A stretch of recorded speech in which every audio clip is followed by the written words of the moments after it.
Tonight we begin with the remarkable lives and incredible resilience of medieval peasants, the everyday heroes who, despite the odds, managed to survive some of the coldest and most brutal nights in history.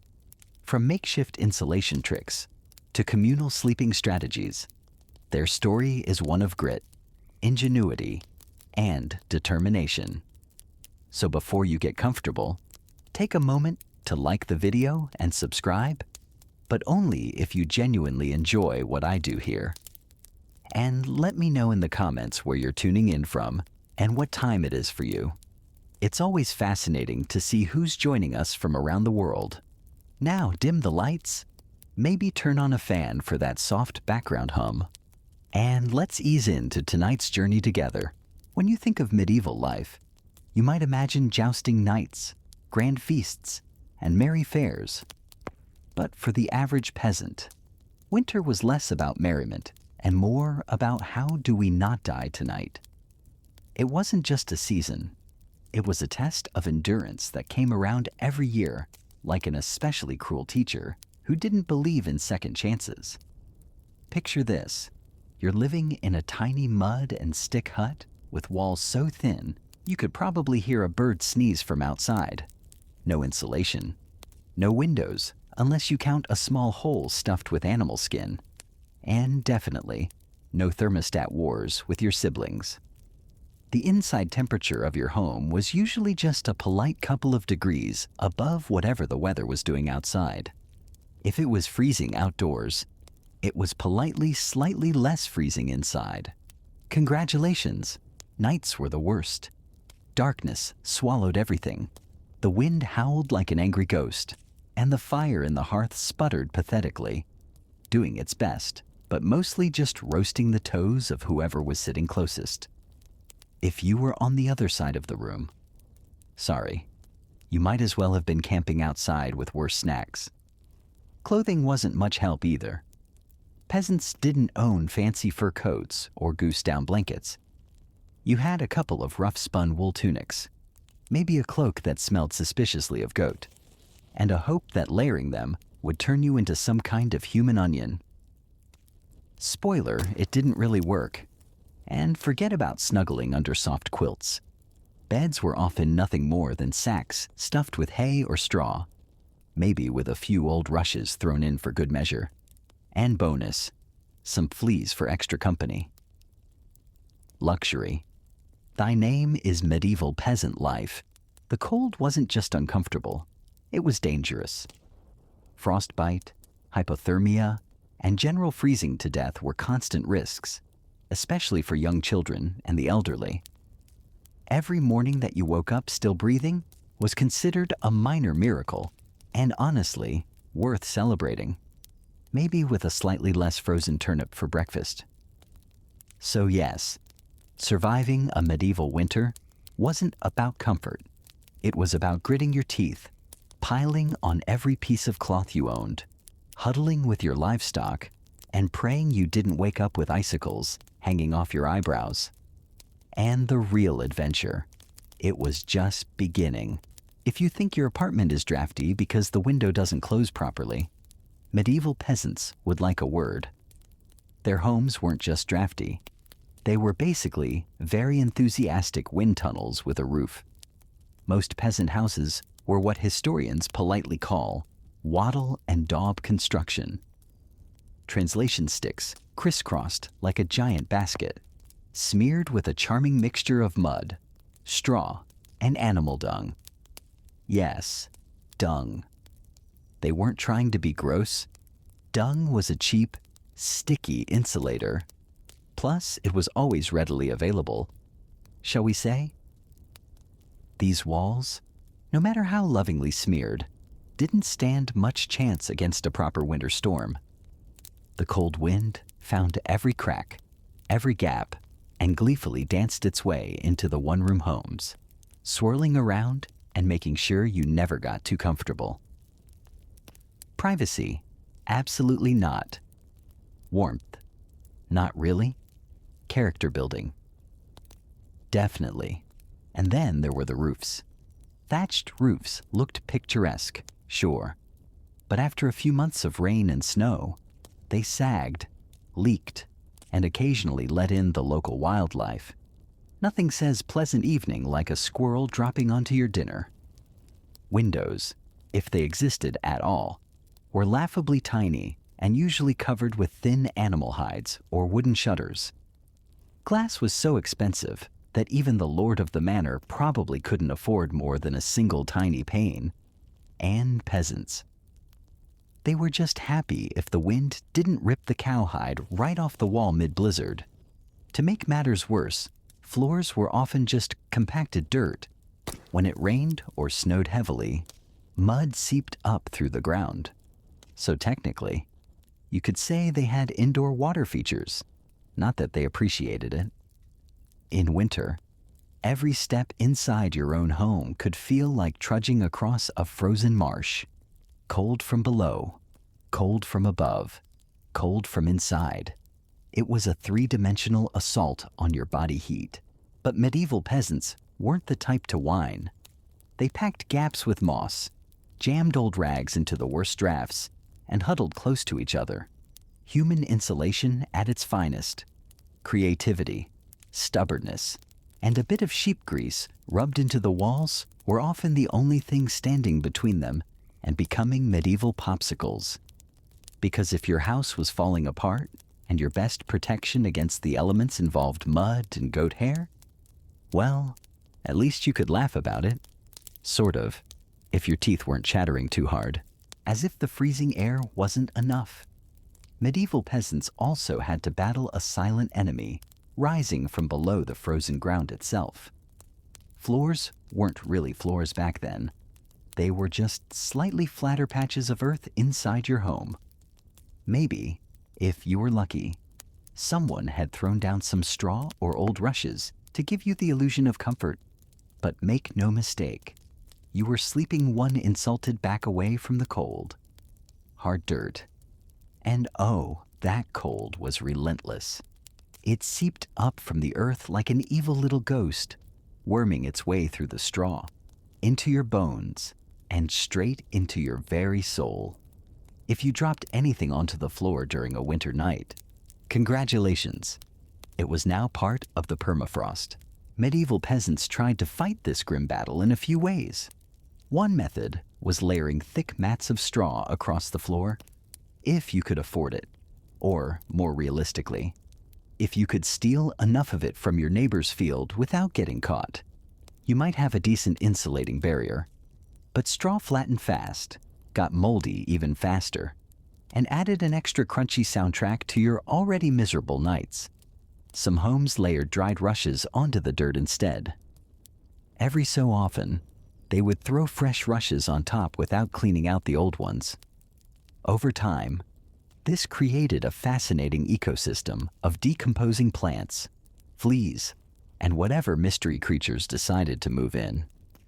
It was basically medieval carpet padding, if your carpet was alive, slightly damp, and smelled like a wet dog.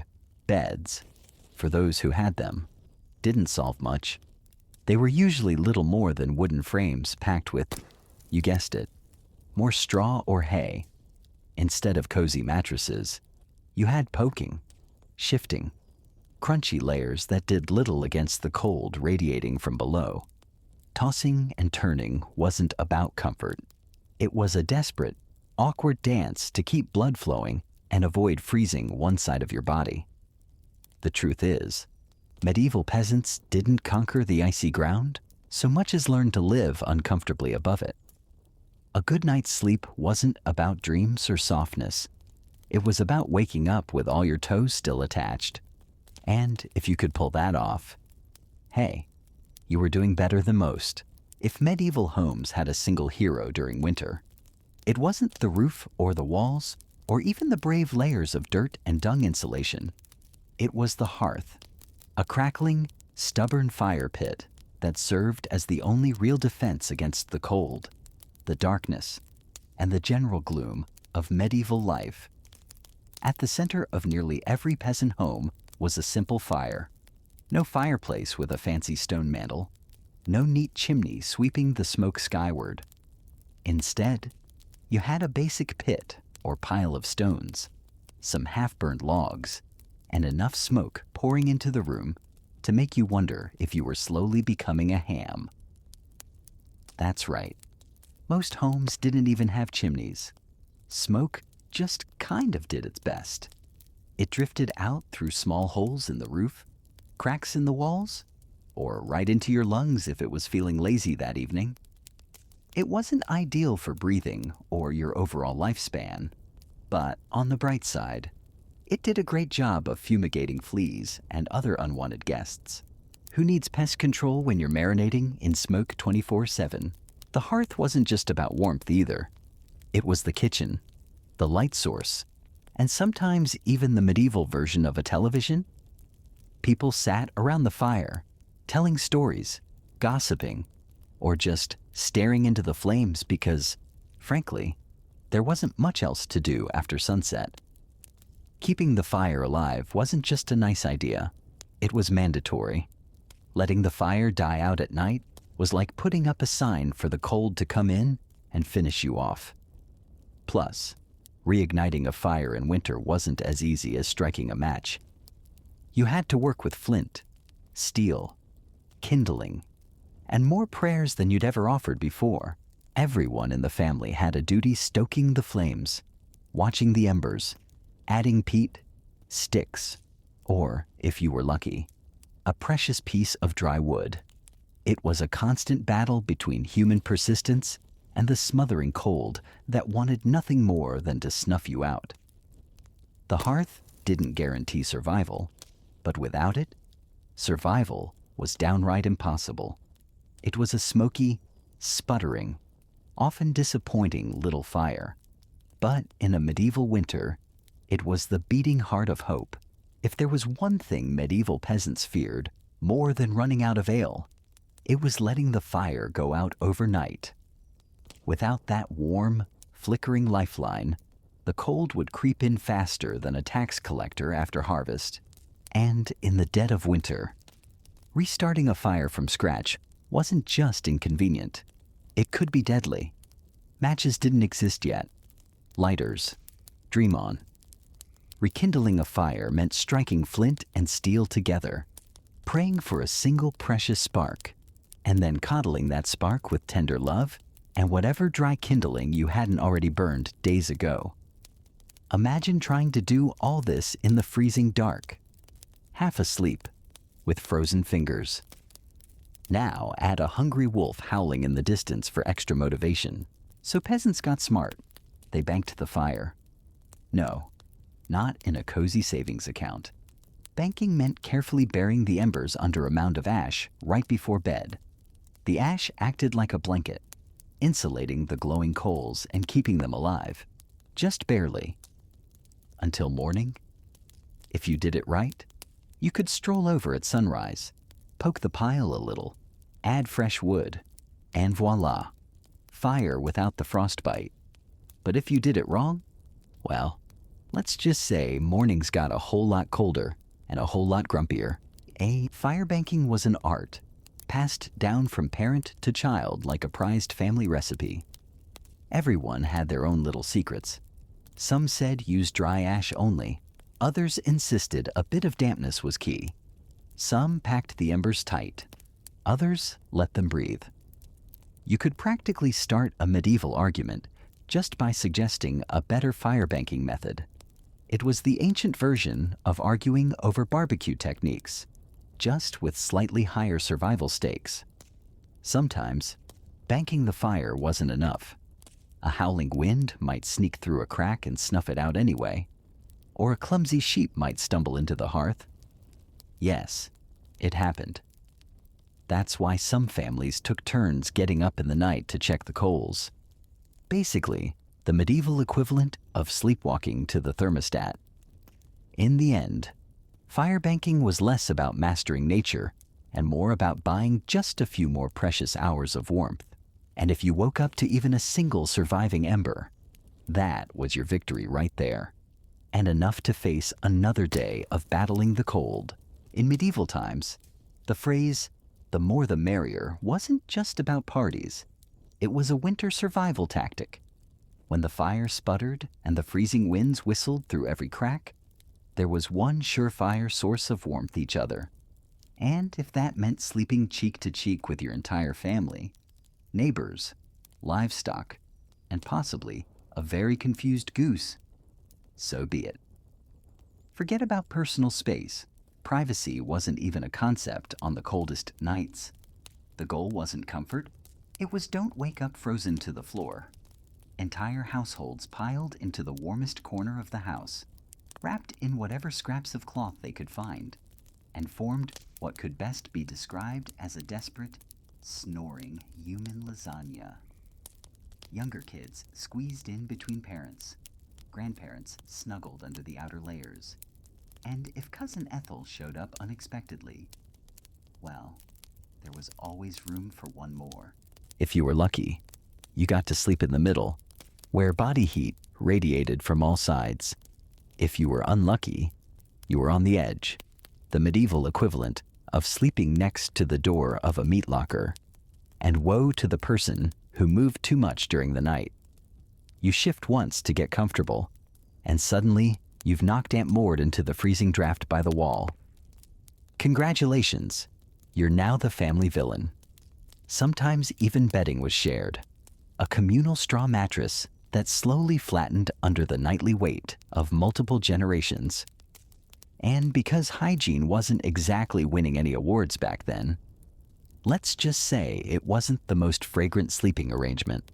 But hey, when it's you versus frostbite, you stop being picky. Body heat wasn't just nice, it was strategic.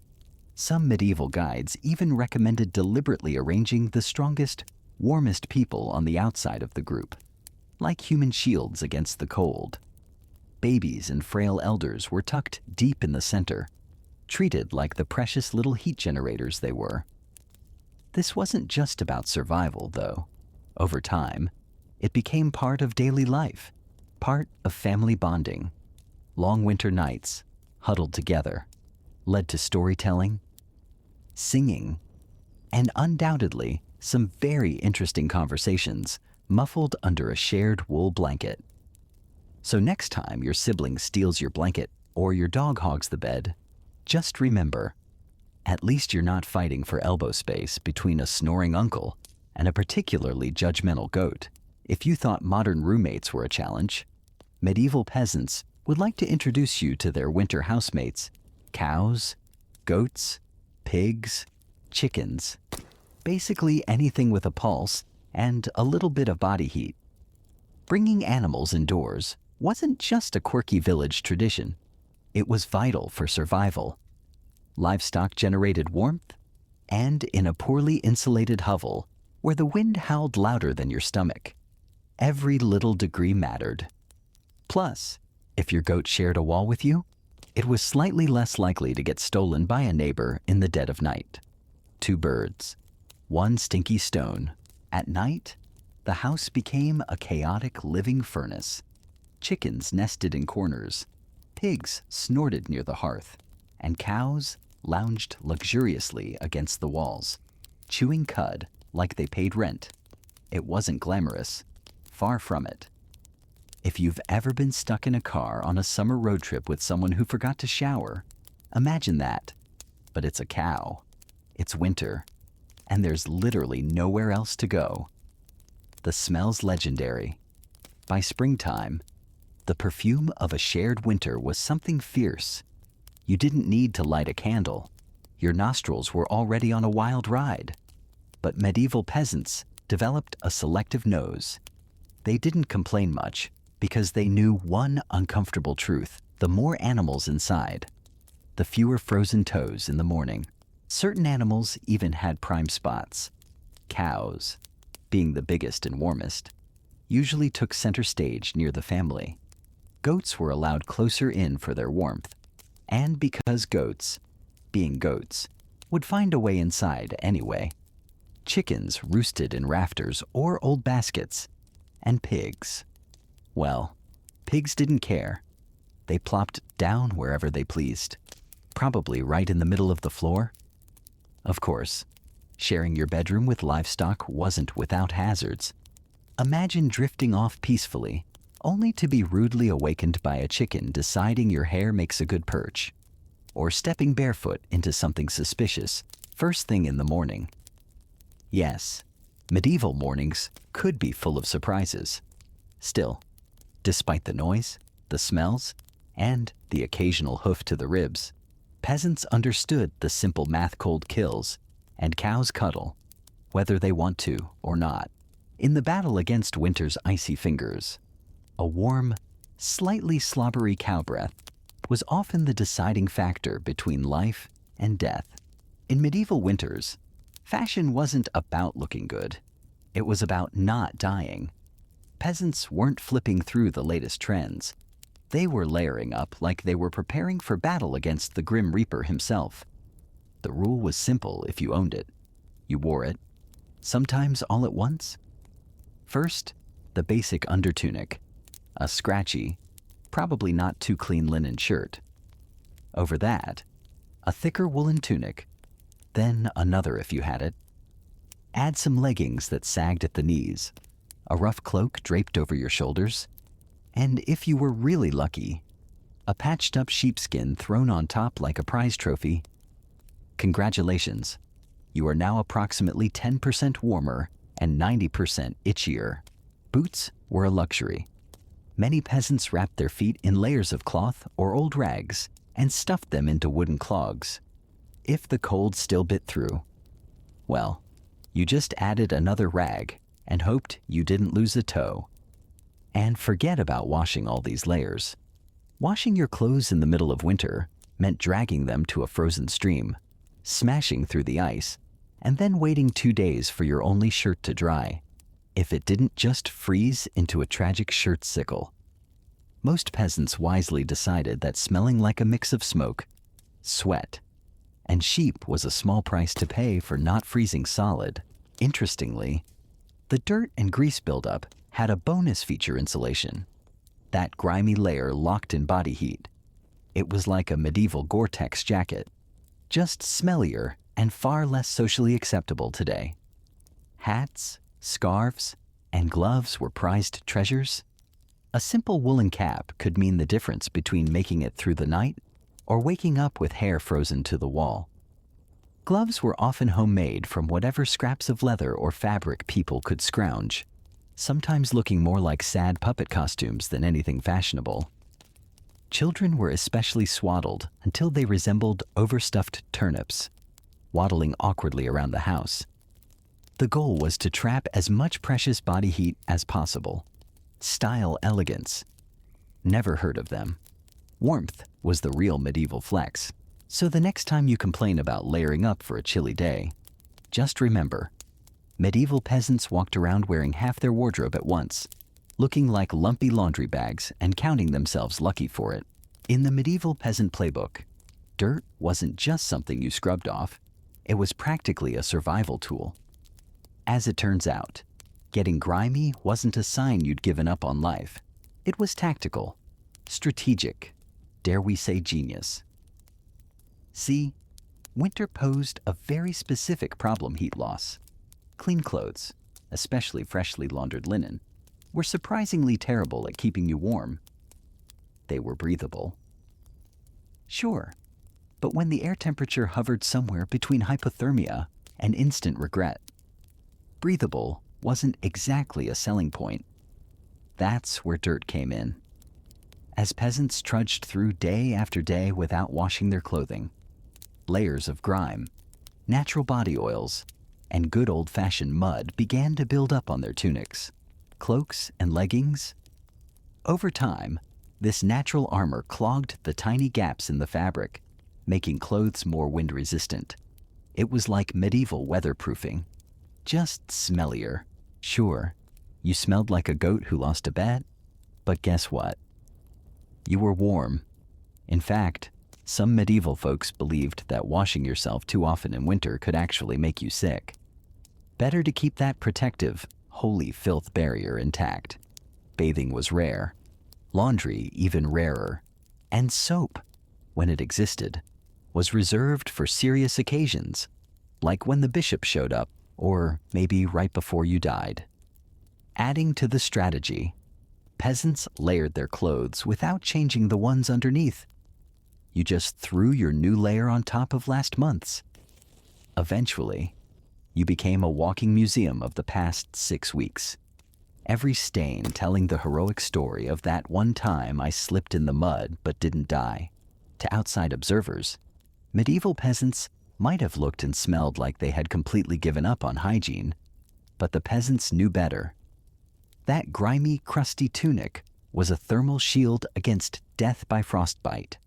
It wasn't glamorous, but neither was freezing to death because you wanted to smell like flowers. Besides, in a world where literally everyone stank to high heaven, you weren't offending anyone. Nose blindness was practically a way of life. So yes, in medieval winters, filth wasn't failure, it was fashion. It was function. And if you had a thick, greasy outer layer by February, you, my friend, were winning at life. If you thought medieval peasants spent their winters tucked into plush feather beds with embroidered quilts, think again. The reality was a bit more rustic. And by rustic, I mean let's sleep on a pile of dead plants and hope for the best. Beds in the medieval peasant world were usually a rough wooden frame, if you could afford one, covered with a big sack stuffed full of straw, hay, or old rushes. That's it. No memory foam, no orthopedic support, no 5-star hotel experience, just a crunchy, lumpy, slightly pokey mess that smelled faintly of barnyard and regret. Every toss and turn in the night brought a delightful soundtrack of crinkling straw and the occasional sharp jab from a rogue stalk. Some peasants even skipped the wooden frame altogether and just threw the straw straight onto the dirt floor, creating a luxurious ground-level sleeping experience that modern influencers would probably rebrand as earth-connected slumber.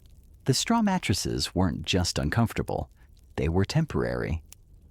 Over time, the straw flattened, grew moldy, attracted bugs, and generally turned into a biological hazard zone.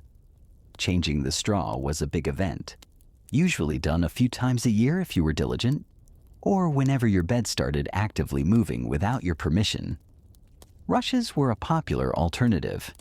These long grasses were spread thick on the floor, sometimes mixed with herbs like lavender or rosemary to mask the overwhelming livestock aroma of daily life. Fresh rushes smelled lovely for about a day. After that, they became part of the muddy, trampled landscape inside the house, blending seamlessly with dirt, food scraps, and whatever else wandered in. And let's not forget the bedfellows. Fleas, lice, and other charming critters loved straw bedding almost as much as the peasants did. If you woke up scratching more than you slept, congratulations. You were living the authentic medieval experience. Despite the hardships, these humble beds were lifesavers. Piles of straw provided a crucial insulating layer against the frozen earth, and clumping together atop them created pockets of shared body heat. Medieval central heating at its finest. So next time you sink into your soft, supportive mattress, just remember, somewhere out there, a medieval peasant is looking down at you from history, grinning through a mouthful of missing teeth and saying, "Must be nice." When you live in a house made of sticks, mud, and optimism, you quickly learn that winter breezes aren't just a nuisance, they're personal attacks. Medieval peasants didn't just fight the cold from the outside, they fought it from inside their own homes, armed with nothing but whatever they could cram into the cracks. And trust me, there were a lot of cracks. Walls warped, mud crumbled, thatch sagged. The cold seemed to find new places to sneak in every night, like a mischievous poltergeist with a grudge. Sealing up the house became an art form. Peasants stuffed gaps with moss, straw, scraps of old cloth, bundles of dry grass, and sometimes even animal hair. If it was soft, squishy, or vaguely insulating, it was jammed into a hole somewhere. Some particularly determined souls daubed extra layers of mud and dung over the outside of their walls as an annual winter project. Imagine standing there in freezing weather, slapping cold manure onto your own house while muttering, "This is fine. This is luxury." Because, in a way, it was. Roof leaks were another battlefield. Thatch, while cheap and plentiful, wasn't exactly waterproof, especially after a few seasons of rain and snow. Peasants would plug holes in the roof with spare bits of cloth, bundles of reeds, or, in moments of true desperation, chunks of turf stolen from the nearest field. Every home eventually started to look like a slightly sad patchwork quilt made by someone who gave up halfway through. Doors, windows. If you had them, you were lucky. But even then, they were little more than wood planks hung by iron nails and sheer stubbornness. Window holes were often covered with animal hides or thick cloth soaked in animal fat to block out the worst drafts and add a bonus aroma of mystery meat to the living space. Every night was a battle between human ingenuity and the relentless, sneaky cold. One minute you were warm, the next minute, a sudden gust would find the one spot you missed, slapping you awake like a frosty hand of doom.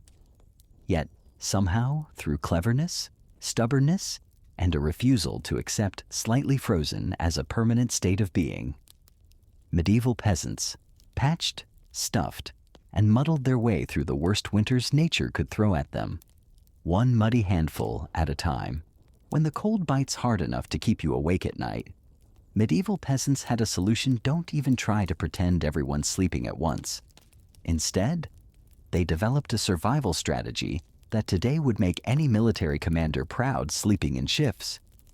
It wasn't some grand organized system with whistles and roll calls. It was far simpler and much more desperate. Half the household stayed awake, tending to the fire and patching up stray drafts, while the other half curled up under threadbare blankets and hay, trying to catch a few precious hours of half-frozen sleep. The fire needed constant attention. Left alone, it would die down, and restarting it, remember, was about as easy as getting a stubborn donkey to dance. So, someone had to be on Ember Patrol.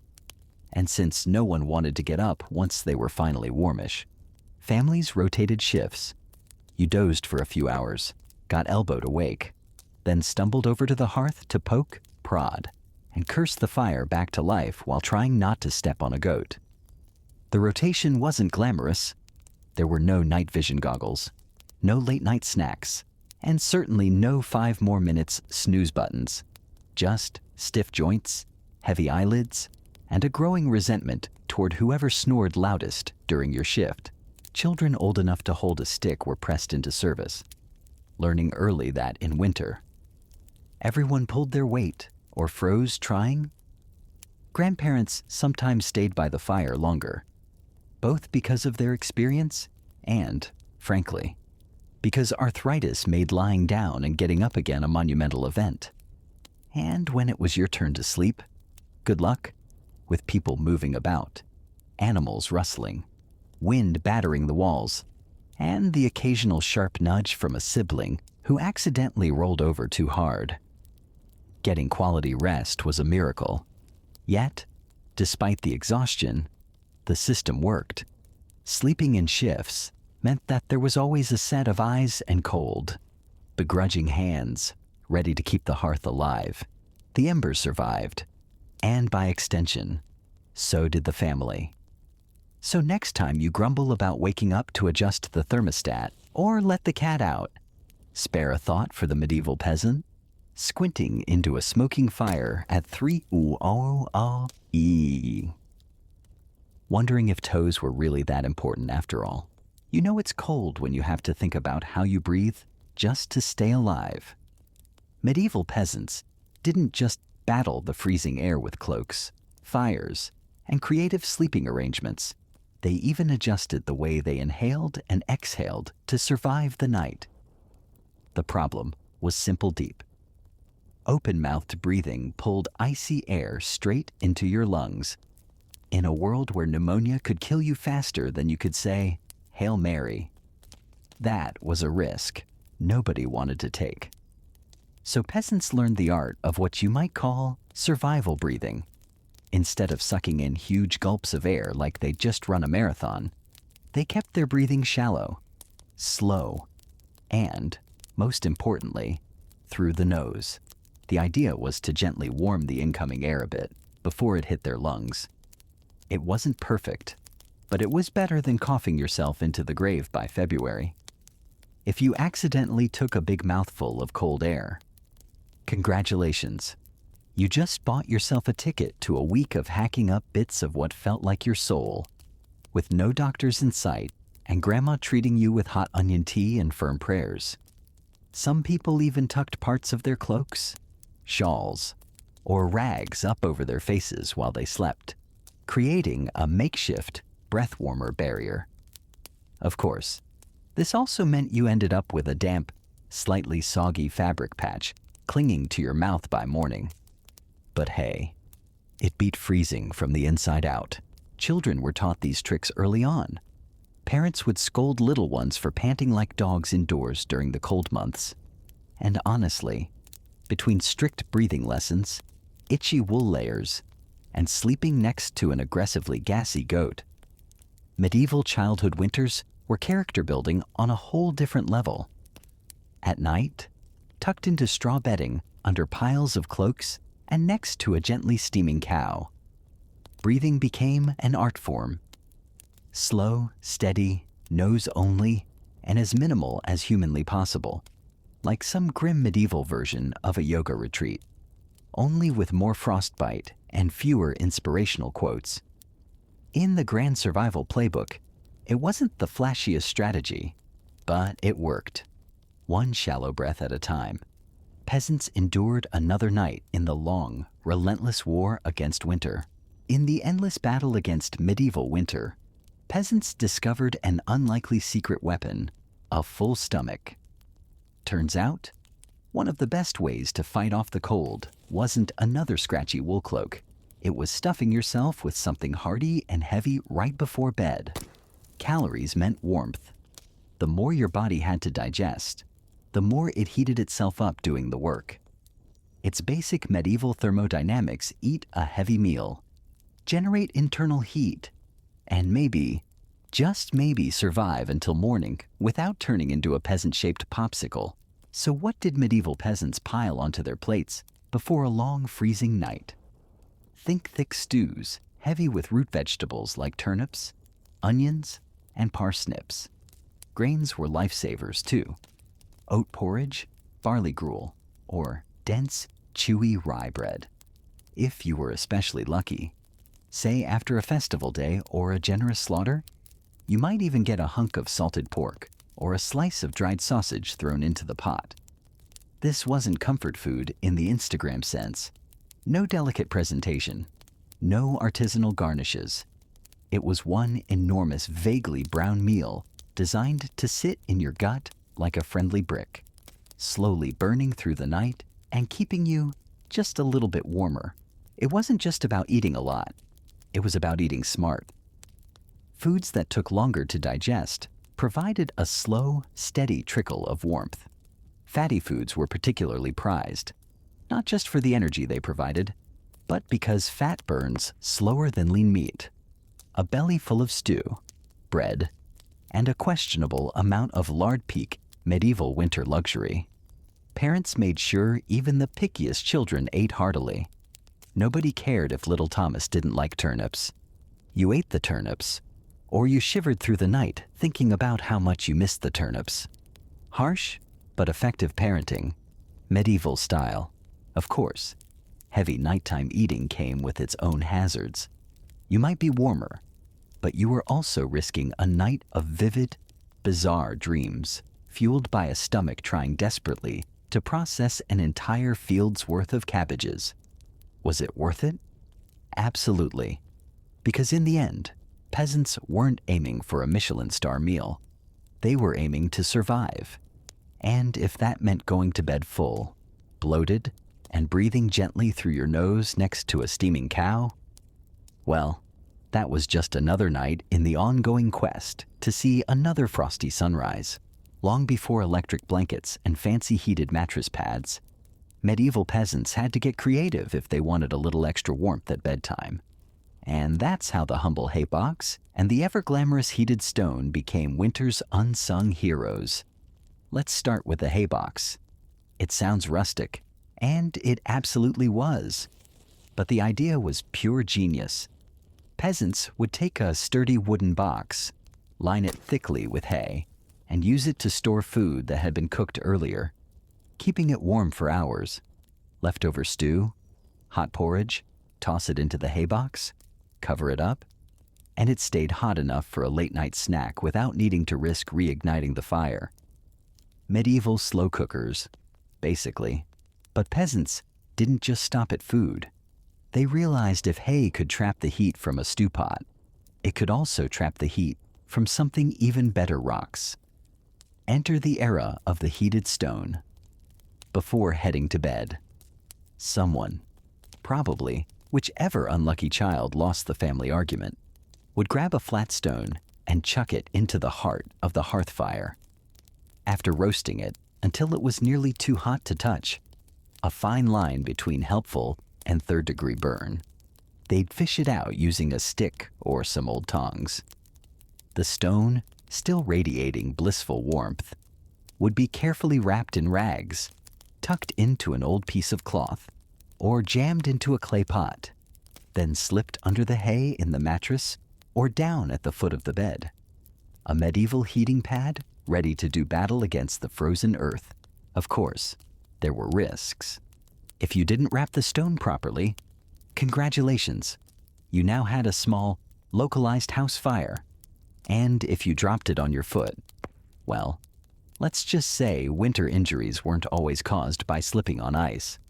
But when everything went right, that stone provided precious, all-comforting warmth that could last for hours. It wasn't luxurious, but when you lived in a half-frozen hut, luxury was defined as not waking up with icicles dangling from your nose. In the grand arsenal of medieval winter survival, a hot rock tucked into some hay might not sound glamorous, but for peasants clinging to whatever heat they could find, it was a tiny miracle. In a medieval peasant's home, the hearth wasn't just where you cooked dinner. It was practically a family member, a temperamental, smoky, sometimes uncooperative family member, sure, but still absolutely essential to survival, especially when it came time to sleep. The closer you were to the fire, the better your odds of waking up unfrozen. That meant sleeping arrangements were less about personal preference and more about strategic positioning. Infants, the elderly, and anyone sick or frail got first dibs on prime real estate. Parents, older kids, and sturdier adults fanned out from there, like human insulation layers. Being assigned a spot close to the fire wasn't just kindness, it was basic survival math. Babies were fragile heat generators, and elders were precious repositories of family knowledge. And let's be honest, the best gossip. Protecting them with prime warmth was non-negotiable. But it wasn't all cozy toasting by the flames. Too close, and you risked waking up with your hair singed or your cloak smoldering suspiciously. Too far, and you were basically camping in an icebox. It was a delicate dance stay near enough to bask in the fire's glow, but not so near that you had to explain to your neighbor why you now looked like a half-cooked roast. The fire also didn't spread warmth evenly. It mostly roasted the people directly in front of it, while everyone else fought over the narrow cone of heat like cold lizards jostling for a sunbeam.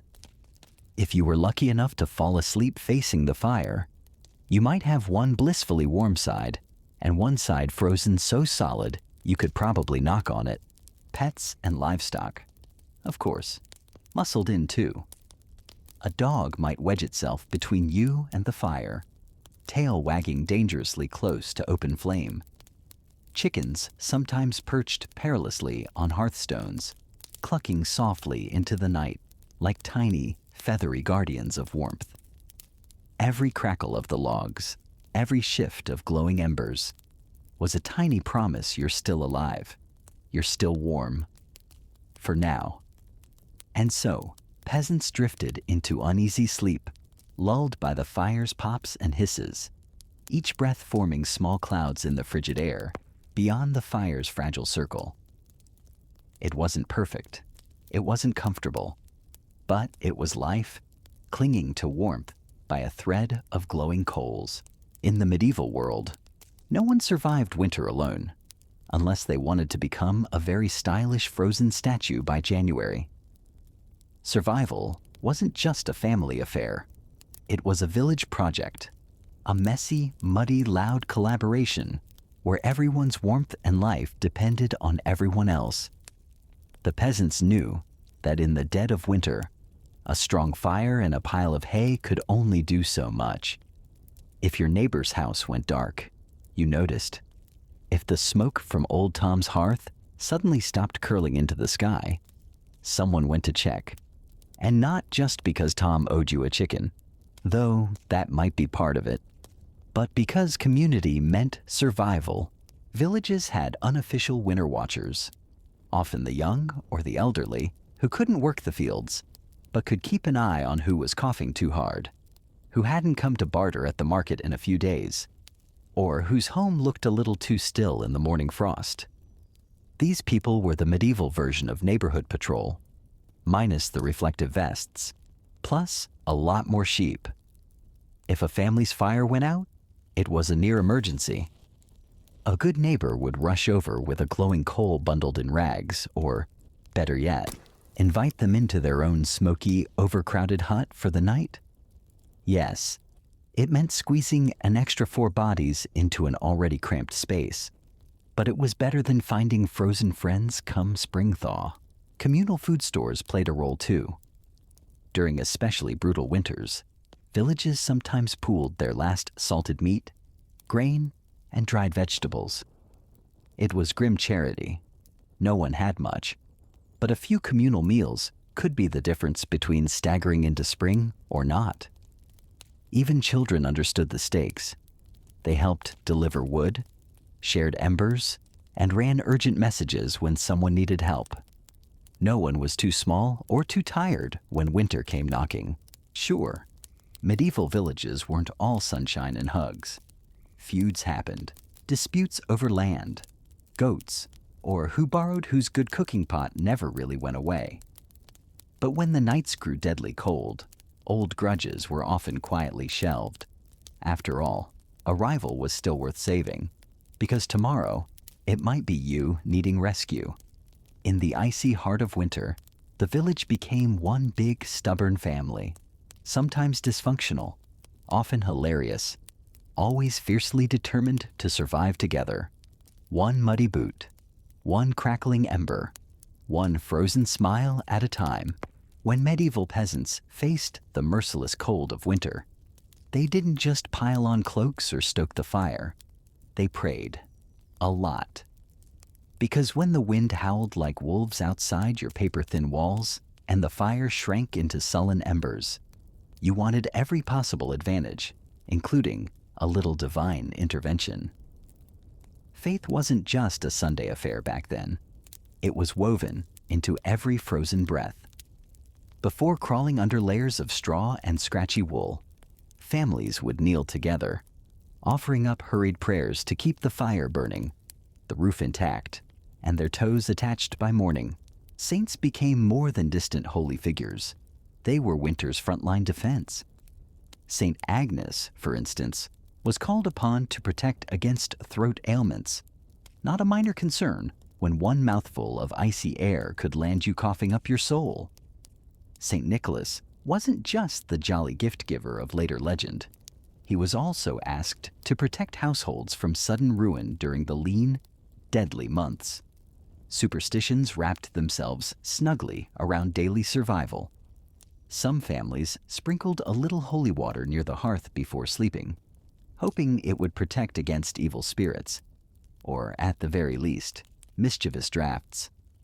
Others marked doorways with blessed chalk after certain feast days. pleading for warmth and luck to find their way inside. Candles played a role too.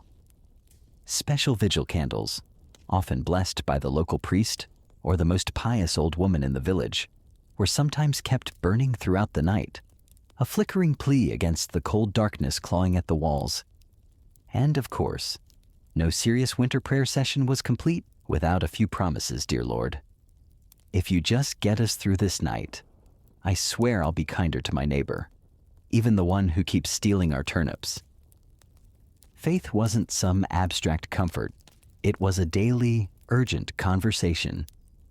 The peasants weren't asking for luxury, just survival, a little heat, a little food, and one more day to muddle through until spring broke the frozen grip on their tiny villages. It was simple, raw hope, whispered into the smoky rafters, tangled in breathless prayers, and tucked under itchy blankets that somehow carried them through the endless, merciless nights of winter. For all the ingenuity, prayers, and stubbornness medieval peasants threw at winter, the truth was chilling. Sometimes it wasn't enough. And when winter won, it didn't just take a few unlucky souls. It took entire families, whole villages, vanishing them into silence beneath a heavy shroud of snow and ice. Some winters were particularly cruel, like the infamous Great Famine winter of 1315, when rains destroyed crops, livestock starved, and freezing temperatures turned an already brutal existence into a slow, grinding disaster. People were so desperate that stories whispered of eating shoe leather, bark, and, in the most horrifying cases, each other. Failure to keep the fire alive wasn't just an inconvenience. It was often a death sentence. Without the hearth's meager warmth, families huddled together for the final time.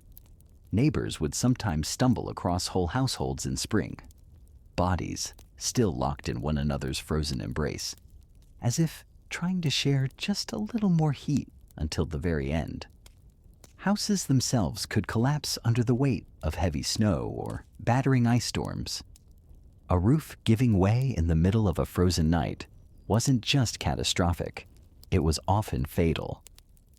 Dragging yourself through thigh-deep snow to beg shelter from neighbors wasn't a guarantee either, especially if those neighbors were already stretched to the breaking point.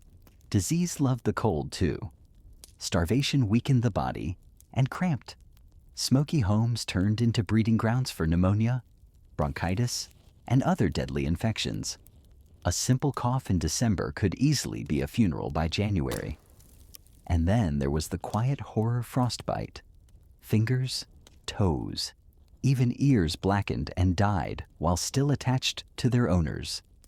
Some villagers survived winters at the cost of their limbs, a grim badge of honor that said, "I made it through, but winter took a piece of me." Yet what's most haunting isn't just the death, it's the eerie normalcy of it. People accepted that each winter, some among them wouldn't see the thaw. Death wasn't unexpected. It was just another neighbor at the door, wrapped in frost, waiting its turn. Even amid the bitter cold and constant threat, medieval peasants pressed on, stubborn, grieving, clinging to life, because as long as there was one ember left in the hearth, one breath hanging in the frozen air, there was still a fight worth fighting. When we look back at medieval peasants, those muddy, frost-bitten survivors of endless winters, it's tempting to see only their hardships, the cracked hands, the frozen toes, the smoke-choked huts. But buried beneath all that struggle is something far more powerful, a legacy of raw, stubborn ingenuity and unbreakable endurance. They didn't have central heating, thermal jackets, or cozy memory foam mattresses. They didn't even have the luxury of assuming they'd survive until spring. But what they did have, and what they left behind, was the blueprint for resilience. Every hay-stuffed mattress, every hand-banked fire, every moss-crammed wall gap was a testament to human creativity under pressure. Faced with impossible odds, they didn't collapse in despair. They adapted. They learned from the land, from each other, and from the bitter lessons carved by each brutal winter. Their communities were built on more than shared land. They were built on shared survival. They taught each other to watch over the sick, to pool resources when food ran low, to trust that helping a freezing neighbor today meant someone might help you tomorrow. They lived by the understanding that no one beats winter alone. Their faith, too, was a kind of endurance. They wove prayers into their daily lives, not just out of fear, but out of hope. Fragile, stubborn hope that tomorrow might be a little warmer, a little brighter. Hope that after 100 dark nights, spring would come again, and life would find a way to push through the frozen ground. And somehow, it did. Because of their sacrifices, because of their unglamorous victories, surviving one more night, one more storm, future generations thrived, bit by frozen bit. They pushed humanity forward, enduring winters their ancestors could barely survive, until warmth and comfort became common expectations instead of distant dreams. Their blood, sweat, and ingenuity are stitched invisibly into the lives we live now. Every cozy blanket, every warm house, every lazy winter evening spent sipping tea under soft lights. All of it is the end result of countless medieval peasants refusing to give in to the cold. So the next time the wind howls outside your double-paned window, maybe spare a thought for them, the nameless, fearless ones who turned shivering survival into a living legacy. One ember, one breath, one stubborn heartbeat at a time. Anne Boleyn didn't come into the world with a crown on her head or armies at her feet. Born around 1501, likely at Blickling Hall or Hever Castle, she was the daughter of Thomas Boleyn, an ambitious diplomat, and Elizabeth Howard, a noblewoman with powerful family ties. In the grand scheme of Tudor society, Anne's birth barely stirred a ripple. Yet from these modest beginnings, something extraordinary was taking root. A life that would one day tilt the course of English history. From an early age, Anne was set apart, not by her wealth, but by her mind. She was clever, spirited, and, by all accounts, magnetic. Recognizing her potential, her family sent her abroad to the continent, where her education truly began. First, she served Margaret of Austria in the glittering court of the Netherlands, an experience few English girls could dream of. There, Anne absorbed the art of diplomacy, refined manners, and the subtle dance of European politics. But it was in France that Anne's brilliance was truly polished. She spent years in the sophisticated courts of Queen Claude and Queen Marguerite of Navarre, learning the language of influence, elegance, flirtation, wit. While other young women perfected their embroidery, Anne mastered conversation, intrigue, and the art of commanding attention without ever seeming to seek it. By the time she returned to England in the early 1520s, Anne was something rare, a woman who could rival the sophistication of continental courtiers while carrying the ambition of a rising English house. She wasn't a classic beauty, even her admirers admitted as much, but she was arresting dark eyes that sparked with intelligence, a quick, musical voice, a way of moving that suggested purpose just barely concealed beneath layers of courtly grace. Anne didn't just enter rooms, she changed their gravity. At a time when a woman's fate was often sealed by birth and marriage, Anne refused to drift quietly into obscurity. She had seen the power that charm and intellect could wield in foreign courts, and she intended to use that knowledge at home.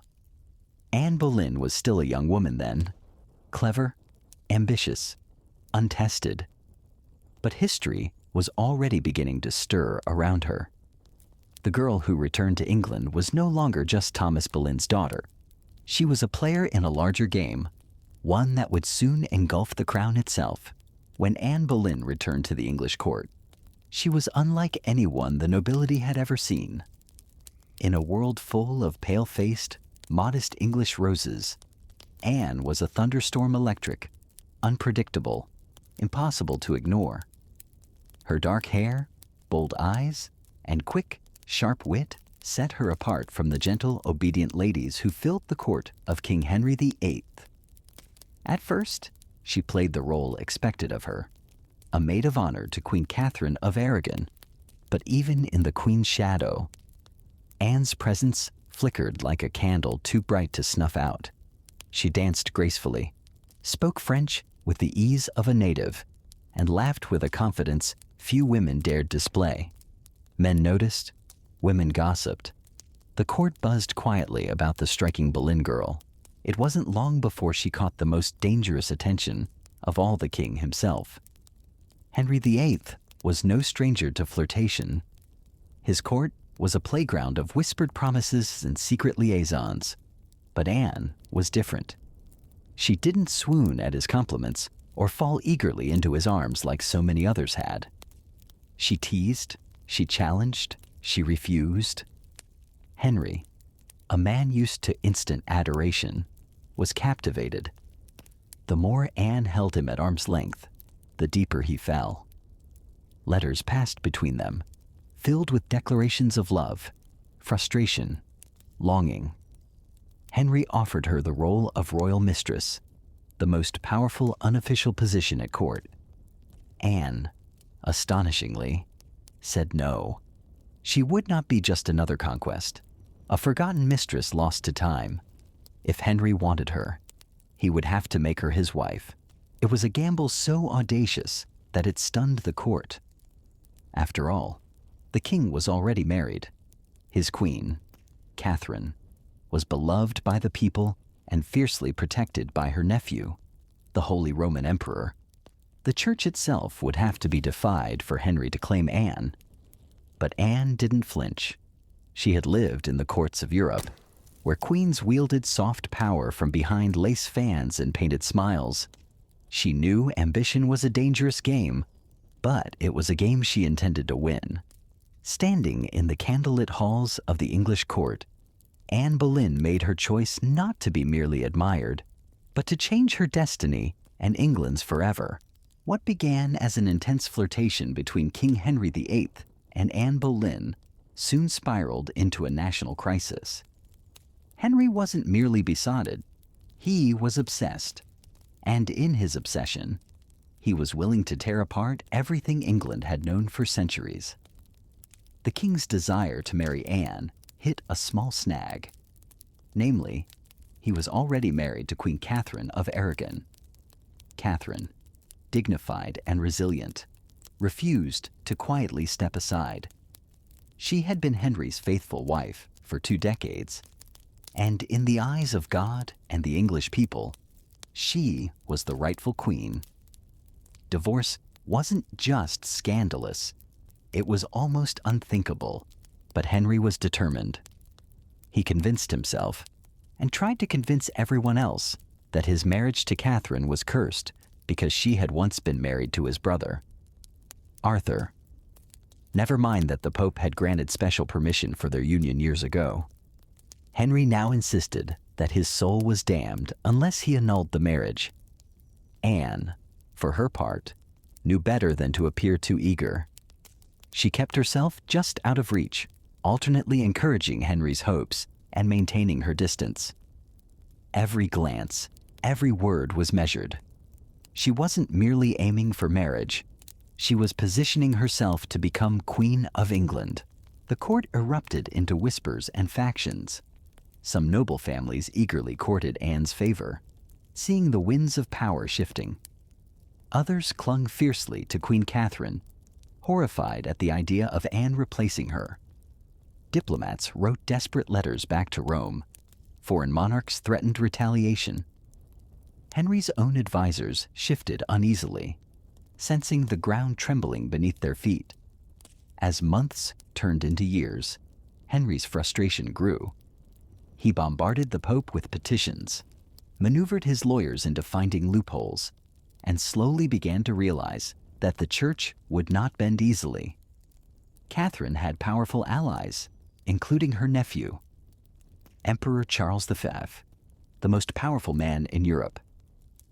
Still, Henry pressed on, defying advice, tradition, and, increasingly, the law itself.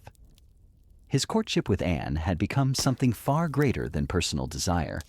It was now a challenge to the very structure of England's political and religious life. Anne wasn't just capturing a king's heart. She was dragging an entire kingdom into uncharted waters. A dangerous game had begun, and there could be no turning back. After nearly 7 agonizing years of maneuvering, scandal, and diplomatic chaos, Anne Boleyn's gamble paid off. In January 1533, she secretly married Henry VIII, a bold move given that he was still technically married to Catherine of Aragon in the eyes of the Pope and much of Europe. By June, Anne was crowned Queen of England in a lavish ceremony at Westminster Abbey. It should have been the crowning moment of her life, but the atmosphere was far from universally joyful. The people of London watched with weary eyes. Some cheered, others muttered prayers for Queen Catherine. Many wondered if this new queen, with her French manners and daring spirit, was a blessing or a curse. Anne entered her queenship not as a beloved figure, but as a storm. Unlike Catherine, who embodied traditional English values of humility and piety, Anne was dazzling, provocative, and politically savvy. She wore bold colors, commanded the court with sharp intelligence, and made powerful enemies with breathtaking speed. Her position, while seemingly secure, was also terrifyingly precarious. Everything rested on one thing: providing Henry with a male heir. Anne knew this as keenly as anyone. She was not merely Henry's lover anymore. She was the hope of a dynasty. Early in her pregnancy, Anne and Henry were elated, certain the child would be a boy. But in September 1533, Anne gave birth to a daughter, Elizabeth. To Anne's credit, she masked her crushing disappointment with grace, insisting the next child would surely be a son. Henry, however, was less composed.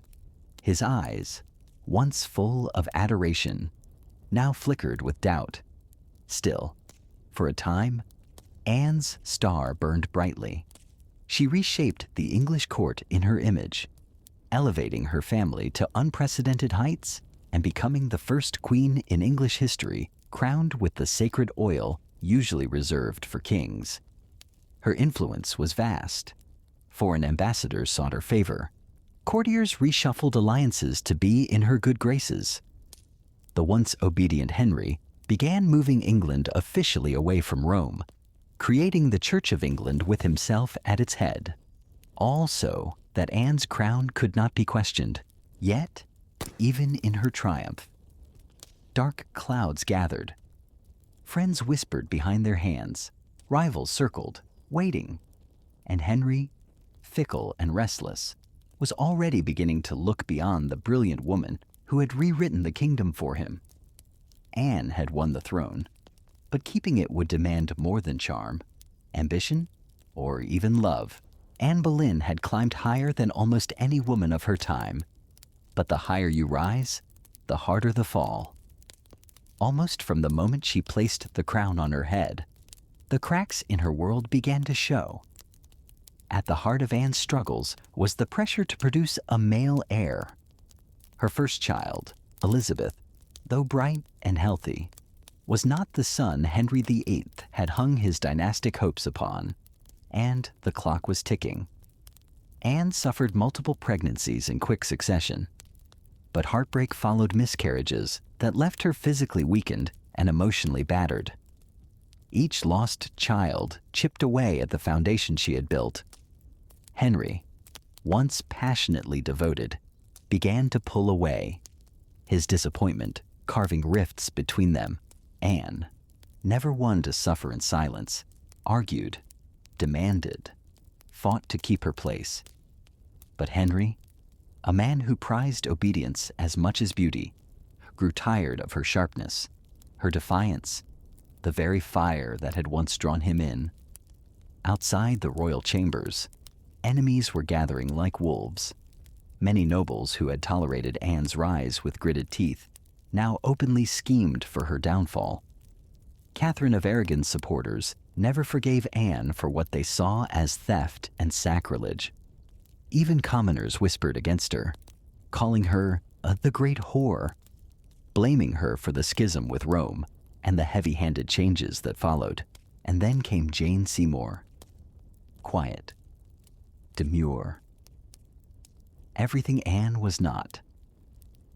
Jane captured Henry's wandering attention just as Anne's influence began to wane. Where Anne had dazzled him with brilliance and challenge, Jane offered soothing compliance.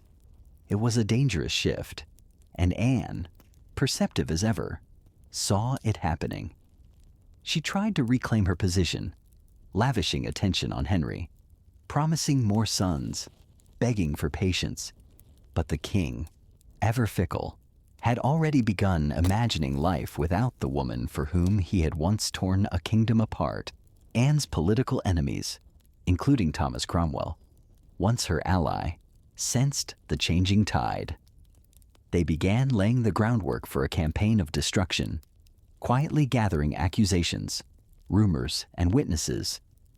The woman who had played the dangerous game of ambition so masterfully was now losing ground.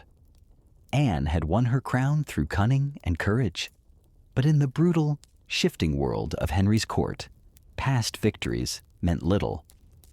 Only fresh success mattered, and Anne's enemies were sharpening their knives. Anne Boleyn's enemies didn't attack her with armies or swords. They came with whispers, secrets, and carefully sharpened lies. In the back rooms of court, betrayal was brewing silent, patient, deadly. Thomas Cromwell, once Anne's greatest ally in the English Reformation, had turned against her. Their alliance had been built on mutual ambition, but now their interests clashed. Anne wanted reforms to help the poor and limit the power of greedy nobles. Cromwell wanted stability, favor with Henry, and no interference. Anne's boldness had made her dangerous, and in Henry's fickle heart, love had curdled into irritation, suspicion, and cold detachment. Anne had few true friends left. Even her charm, once her greatest weapon, now grated against the court's hunger for a gentler, more pliable queen. And Jane Seymour, quiet and calculating, waited just out of sight, the perfect contrast to Anne's fading fire. It was Cromwell who moved first, knowing Henry was restless, knowing that the king wanted an exit but lacked a convenient excuse. Cromwell offered a solution. What if Anne could be removed, not by divorce, which would humiliate Henry, but by disgrace? The accusations were wild, monstrous, even adultery, incest, conspiracy against the king.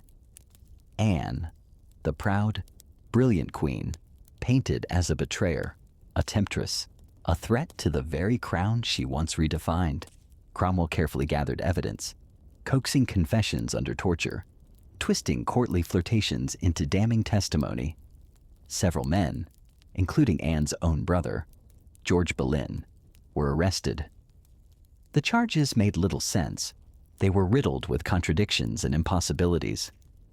But in Henry's court, truth was whatever the king needed it to be. Anne, sensing the tightening noose, fought desperately. She appealed to Henry's memory, to the love they had once shared. But it was no use.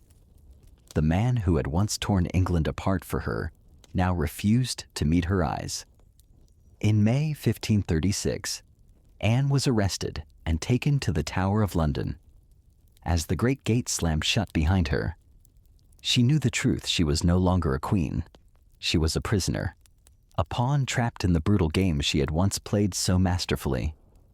Betrayal had sealed her fate, and now, alone in the tower, Anne Boleyn waited for the final move. Anne Boleyn stood in the great hall of the Tower of London, facing a tribunal of nobles, many of whom owed their very titles and fortunes to her rise. Now they sat in judgment, cold and watchful, prepared to erase the woman who had once changed the destiny of England. The charges against her were shocking adultery with multiple men, including her own brother, George Boleyn, high treason, conspiracy against the king. In another world, such accusations against a queen would have been unthinkable. But here, now, they were simply theater, a grim performance designed to give Henry VIII exactly what he wanted. Anne's downfall.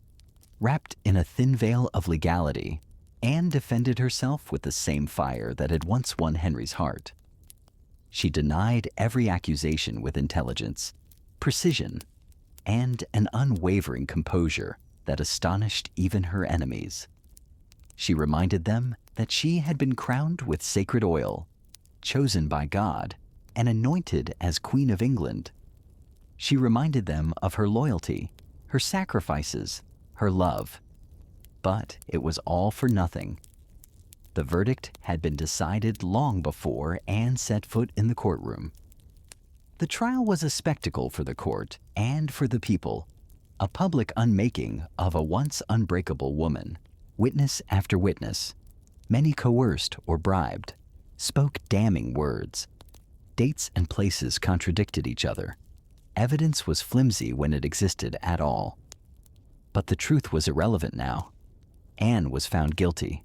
Her brother, George, and the other men accused with her were sentenced to death as well.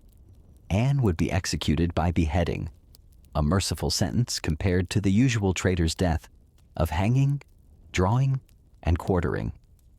When the verdict was read, Anne did not break. She stood tall, her face pale but her spirit fiercely intact. In those final moments, before being led back to her cell, she spoke clearly, declaring that she was prepared to die and prayed that God would have mercy on her soul. As the heavy doors of the hall closed behind her, the court exhaled in relief. The storm Anne had been, brilliant, dangerous, unforgettable, was nearly over. But even then, they did not understand they were not erasing Anne Boleyn. They were immortalizing her in betrayal, in tragedy, and in legend. After her trial, Anne Boleyn was returned to the Tower of London, not as the triumphant queen who had once commanded England, but as a condemned prisoner awaiting death. Yet, even facing the end, Anne refused to crumble. In the cold, echoing halls of the Tower, Anne prepared herself. She spent hours in prayer, kneeling on the hard stone floors, her hands clasped tightly, her voice steady. She confessed to no crimes because she believed she had committed none. She was not afraid to die, she said, but she prayed that her death would bring peace to the kingdom and perhaps mercy to her little daughter.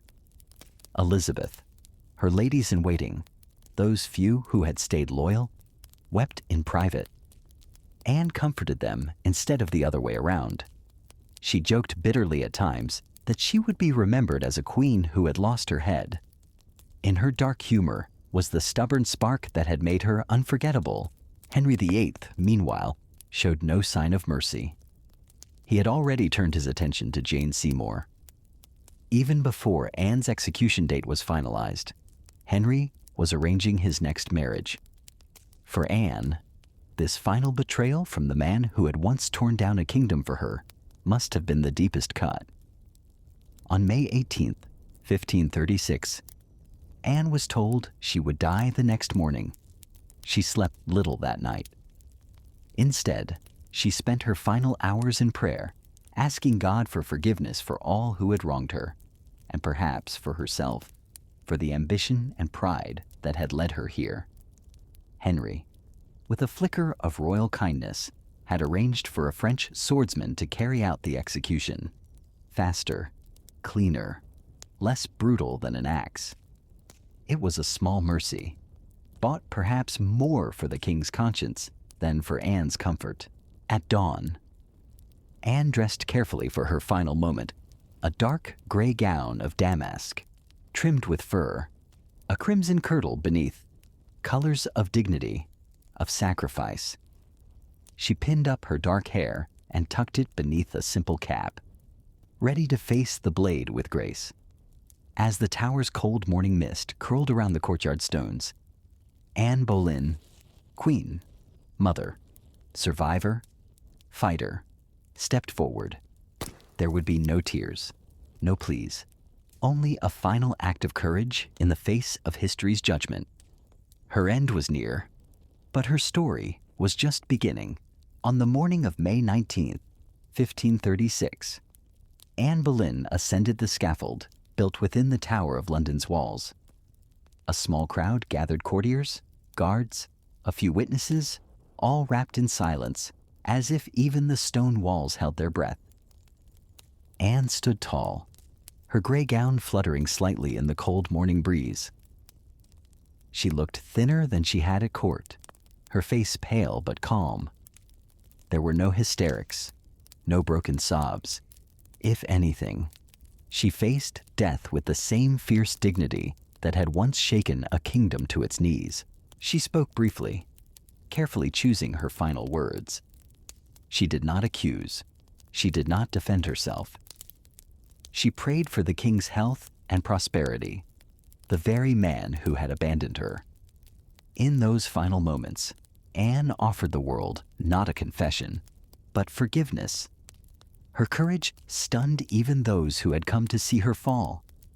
The French executioner, brought specially to ensure a swift death, stepped forward. Anne knelt upright, her hands folded in prayer, her eyes lifted toward the heavens. A small white cloth was tied around her eyes. She remained still. The sword flashed once, silent, swift, and Anne Boleyn, Queen, Mother, History Maker, was no more. She was buried quickly in an unmarked grave within the Tower grounds, laid to rest in an arrow chest because no proper coffin had been prepared for her. A queen, once crowned in gold, now left to vanish without ceremony. Yet Anne's story didn't end in that cold grave. Her daughter, Elizabeth, the child whose birth had once disappointed a king, would rise to become one of the greatest monarchs in English history. Elizabeth I, the Virgin Queen, whose reign would see the flowering of English art, power, and global influence. A queen who inherited her mother's fierce spirit, sharp mind, and unyielding resilience. Anne Boleyn changed the course of England forever. Her ambition helped trigger the break with Rome and the birth of the Church of England. Her fall showed the world that even queens could be cast aside.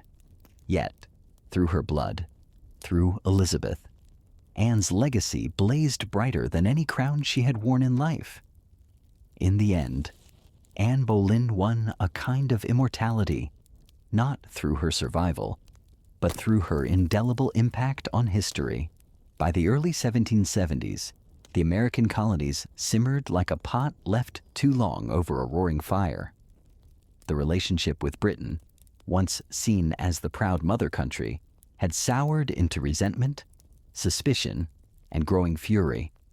It hadn't started with tea. Years earlier, the Stamp Act had enraged colonists by placing taxes on everything from newspapers to playing cards. That was followed by the Townshend Acts, taxing essentials like paper, glass, and paint. Each new law, passed thousands of miles away by a parliament in which the colonists had no representation, was like another spark landing in dry brush. At first, the anger showed itself in polite petitions and fiery pamphlets. Colonial assemblies drafted formal protests. Merchants organized boycotts. Writers like Samuel Adams and John Dickinson filled newspapers with passionate arguments about liberty and rights. But as time wore on, frustration deepened into something darker, a slow realization that Britain wasn't listening. Worse, Britain didn't care. Many colonists clung to the hope that if they just made enough noise, if they just reasoned hard enough, Parliament would repeal the taxes, and sometimes they did. The Stamp Act was famously repealed after loud colonial protest, but every small victory was followed by new legislation, new taxes, new insults. It wasn't about the money. It never really was. The taxes themselves were modest by British standards. What infuriated the colonists was the principle they were being taxed without consent, treated as subjects rather than citizens, ruled like distant possessions rather than partners. Boston, more than any other city, became the beating heart of resistance. The Sons of Liberty, a secretive, fiery group of patriots, grew louder and bolder. In 1770, tensions exploded into violence when British soldiers fired on unarmed civilians in what became known as the Boston Massacre. Blood had already stained the cobblestones. Trust was a thing of the past. By 1773, the colonies were teetering on the edge. A final insult would tip them into open defiance, and it came, not in the form of soldiers or new laws or armies, but in the quiet, seemingly harmless shape of crates stacked with tea. The colonists didn't know it yet, but the night that tea floated in the cold waters of Boston Harbor, the world would change forever. In 1773, Parliament made a critical miscalculation. Believing the American colonies would quietly accept cheaper tea, they passed the Tea Act, a law that was supposed to save the struggling British East India Company and, incidentally, reassert Britain's right to tax the colonies. On paper, it looked like a good deal. The Tea Act allowed the company to sell tea directly to the colonies, cutting out the middlemen, slashing prices, and offering a luxury product at a bargain. A few pennies cheaper. What could possibly go wrong? Everything. Because the problem wasn't the price of tea, it was the principle behind it. The Tea Act left the hated tax on tea firmly in place. Accepting the tea, even at a discount, would mean acknowledging Parliament's right to tax the colonies without their consent. To many Americans, that was unthinkable. A surrender of the liberties they had fought to protect for more than a decade. The news of the Tea Act spread like wildfire through the colonies. Merchants fumed. They saw their livelihoods threatened by a monopoly that would crush local trade. Patriots raged at the hidden message the Crown still believed it could do whatever it pleased. In Boston, the reaction was especially fierce. Already a city scarred by the Boston Massacre and years of economic hardship, Bostonians recognized the Tea Act for what it was, a trap disguised as a bargain. Refusing the tea became a matter of honor, a litmus test for loyalty to the cause of liberty. Public meetings swelled. Newspaper columns burned with fiery rhetoric. Groups like the Sons of Liberty, led by Samuel Adams and others, organized boycotts, vowing that no East India Company tea would be unloaded, sold, or drunk on American soil. All across the colonies, ships carrying the controversial tea were turned away by local resistance. In ports from New York to Charleston, the message was clear. We will not be bought. But in Boston, fate twisted differently. 3 ships, the Dartmouth, the Eleanor, and the Beaver, arrived, anchored in the harbor, and sat there, refusing to leave. Royal officials insisted the tea be unloaded. The colonists refused. A deadlock grew taut as a drawn bowstring. The tension was unbearable. A single act would break it, and history would never be the same again. As the British tea ships sat stubbornly anchored in Boston Harbor, the city itself transformed into a powder keg. Every day that passed without resolution tightened the tension. Boston wasn't just resisting, it was preparing for a fight. In taverns, churches, and public squares, angry colonists debated what to do. The Sons of Liberty, led by fiery voices like Samuel Adams, John Hancock, and Paul Revere, moved swiftly to organize resistance. They posted public notices calling on citizens to boycott British tea and held raucous meetings that swelled with farmers, artisans, and merchants alike. Each gathering added fuel to the fire. The Old South Meeting House became the nerve center of the resistance. Thousands crammed into the wooden hall, their breath fogging the air, their voices rising in defiance. Here, resolutions were passed, speeches were made, and tempers boiled. Each vote against the unloading of tea was another hammer blow against British authority. But while the people of Boston stood united, the clock was ticking. British law demanded that imported goods like tea be unloaded and the tax paid within 20 days. If the ships remained after the deadline, customs officials would seize the cargo, and the tax would be collected by force. The Sons of Liberty understood that once the tax was paid, even under protest, the principle would be lost. It wasn't just about the tea anymore. It was about whether the colonies would accept being treated as subjects without rights, or whether they would stand and fight for their future. Meanwhile, the Royal Governor of Massachusetts, Thomas Hutchinson, dug in his heels. He refused to let the tea ships leave without unloading their cargo, demanding that the law be obeyed, colonial outrage be damned. To him, backing down meant admitting that mobs, not monarchs, ruled the colonies. Boston's standoff became a spectacle. Every man, woman, and child knew that something was coming. You could feel it in the air, that cold, sharp sense before a storm when the world holds its breath. All it would take was one spark to ignite an explosion. And somewhere among the crowded streets and crowded hearts of Boston, a decision was quietly taking shape. A plan that would echo across oceans and empires. December 16th, 1773 dawned gray and cold over Boston, a city balanced on the edge of history. For nearly 3 weeks, the tea ships had sat in the harbor like ticking bombs. Now, the final deadline had arrived. According to British law, the tea had to be unloaded and the tax paid within 20 days of a ship's arrival. If it wasn't, customs officials could seize the cargo, and British troops could be called in to enforce the law. Everyone knew it. Everyone knew what was at stake. If the tea came ashore, the principle was lost. If the colonists allowed it, even once, their cause, their claim to rights and liberty, would unravel. That morning, thousands of Bostonians and nearby colonists packed into the Old South Meeting House, the largest building in town. Some had walked miles through the icy countryside to be there. The meeting was so packed that men spilled out into the streets, straining to hear the fiery speeches echoing through the halls. Samuel Adams, the iron voice of rebellion, presided over the gathering. Speaker after speaker rose to denounce the Tea Act, to cry out against tyranny, to urge immediate action. But even among the defiance, uncertainty hung heavy. What could be done without sparking outright war? How could they stop the tea without opening the floodgates to brutal retaliation? As the afternoon wore on, riders galloped in with grim news. Governor Thomas Hutchinson remained unmoved. The ships would not be allowed to leave without unloading.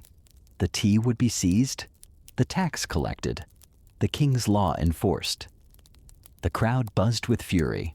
The walls of the meeting house seemed to shudder with the force of it. Yet Samuel Adams stood calmly and spoke the words that signaled the end of debate. This meeting can do nothing more to save the country. A simple sentence, but everyone knew what it meant. There would be no more petitions, no more compromises. Action would be taken. Outside, a war whoop cut through the gathering gloom. The signal. Men disguised themselves quickly, smearing soot on their faces, donning blankets and feathers in crude imitation of Mohawk warriors. It wasn't about fooling anyone. It was about creating a symbol, a message no one could mistake. The deadline had passed. Boston would answer, not with words, but with defiance.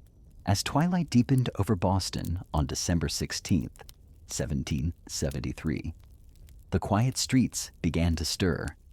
Figures moved through the shadows, ordinary men cloaked in rough blankets, their faces blackened with soot, some adorned with feathers. They weren't trying to fool anyone into believing they were real Mohawks. Their disguise was symbolic, an act of shedding their old identities, of taking a stand as something new, something fierce. By the dozens, they made their way to Griffin's Wharf, where the 3 tea ships, the Dartmouth, the Eleanor, and the Beaver, lay anchored. The harbor water churned, cold and dark beneath them, thick with the sharp bite of winter air. There was no shouting, no drunken chaos. This was not a riot. It was a mission, carried out with calm, ruthless precision. Armed with hatchets and clubs, the disguised colonists swarmed the ships, overwhelming the few crew members still aboard. No harm came to the sailors. They were pushed aside, watched in silence as the operation began. Men split open the wooden chests with practiced blows, the fragrant smell of fresh tea spilling into the cold night air. Others heaved the crates overboard, their heavy splashes echoing across the still waters of the harbor. Chest after chest, 342 in total, was broken and dumped until the black water swirled with thousands of pounds of tea leaves. Spectators watched from the wharf, silent, awed. British guards stationed nearby made no move to intervene, whether from confusion, sympathy, or fear of escalating violence remains unclear. Some accounts suggest that even among British loyalists, there was an understanding something had shifted, and there would be no stopping it tonight. The discipline was extraordinary. No cargo was stolen. No one raided the ships for valuables. Only the tea, the hated symbol of British oppression, was targeted. In a town where hunger and hardship were daily realities, the men could have easily turned the protest into an excuse for looting. They did not. When it was over, the harbor resembled a great, swirling cauldron, filled with torn chests and soaking tea leaves. The smell of the sea mixed with the sharp tang of smashed tea, filling the night air with a strange, bittersweet scent. The work was done silently. The men disappeared into the night, vanishing into the alleys and back streets of Boston. They left behind no names, no leaders, no claims to fame, only the unmistakable mark of revolution. As the last broken crates bobbed in the dark water, Boston stood still, almost holding its breath. The Boston Tea Party wasn't a riot, a brawl, or a drunken spectacle. It was something far rarer, an act of cold, deliberate defiance, carried out under the cloak of night. The harbor was transformed into a giant, swirling teapot. Thousands of pounds of East India Company tea floated in great mats on the water, staining it black. Some colonists, curious and rebellious, scooped handfuls of soaked leaves from the harbor, only to be chastised by the Sons of Liberty patrolling the docks. Nothing was to be salvaged. No one would profit from this night's work. This was principle, pure and simple. The town woke the next morning to the smell of salty tea hanging heavy in the air.